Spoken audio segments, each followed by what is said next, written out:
Dear wish ko lang, nais ko pong hingin ang inyong tulong para sa aking tita. Dati siyang nagmamay-ari ng isang panaderya. Masagana po noon ang kanilang pamumuhay. Pero sa pagdaan ng panahon, unti-unti silang naghirap. Siya po ngayon ay trabahador na lamang sa bakery na dati nilang pagmamay-ari. Isang masagana at masarap na buhay ang ipinalasap noon kay Imelda. Subalit sadyang iba ang niluto ng kapalaran para sa kanya. Dahil sa pagkakadiskaril ng umaalsa na sana nilang panaderya, ang dating may-ari ng bakery ngayon tagabalot na lamang ng tinapay. Ito ang kwento ni Imelda at ng kanyang buhay tinapay. Bukod sa pagbabalot ng tinapay, sumasideline din siya ng paglalabada. Kung minsan ng araw, hindi na siya rito binabayaran dahil ibinabawas na lamang sa kanilang mga utang. Hiling ni Imelda na sana'y muling makapag-aral ang mga anak at mabigyan siya ng maayos na trabaho. Oh, ano pang hinihintay niyo? Kanina pa nag-aabang ang aming mga sorpresa. Unahin na po natin ang samut-saring groceries na ito.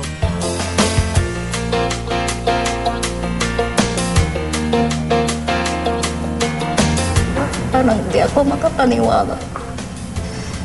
Maraming sa wish ko sa dito sa pinsan kong mataba.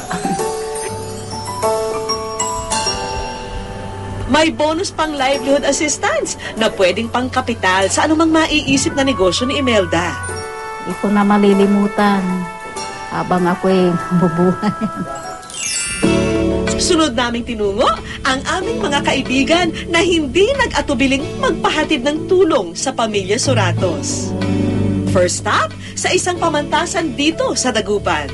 On behalf of Lyceum Northwestern University, we would like to award these certificates of scholarship to the following: John Mark Soratos at Patrick Soratos. Sana kayo ay magtagumpay sa inyong mga inaharap. Maraming salamat sa inyo. Po, nagpapasalamat po ako sa inyo. Matutupad ko na rin po ang pangarap na makapagtapos. Salamat po. Di na problema ng magkakapatid ang kanilang pangmatrikula. Salamat po sa bigay niyong scholarship para sa aming tatlo. Siguro ngayon matutupad na yung mga pangarap ng papa ko. O ayan, sa scholarship na bigay ni Sir, aba at sigurado na ang pag-aaral ng tatlong anak ni Imelda. Sunod namin pinuntahan ang bangkong ito sa Mangaldan. Sa ngalan ng Rural Banco Mangaldan, aming ipinagkakaloob ang passbook na ito na may halaga na para sa pag-aaral ng iyong mga anak. Congratulations! May savings account pa para sa pag-aaral nila John Mark, Patrick at Angelica. Salamat po sa bumubuo ng bangkong ito, Rural Bank. Marami pong salamat sa inyo. At di lang mga anak ni Imelda ang may regalo, aba syempre, meron din siya. Nakipag-ugnayan kami sa lokal na pamahalaan ng Mangaldan upang matulungan si Imelda na makakuha ng trabaho. At sa araw na ito, nakipagkita kami sa aming kaibigan dito. Handa ang bayan ng Mangaldan na tutulong sa inyo. Maski ba marami ring walang trabaho, pero bibigyan ka namin ng priority. Kasi marami kang medyo problema, yung mga anak mo, pag-aaral nila, kung magkakaroon ka ng trabaho. Maski maliit na trabaho ay makakatulong sa inyong pamilya. Ito na ang unang hakbang para sa pagkakaroon niya ng trabaho.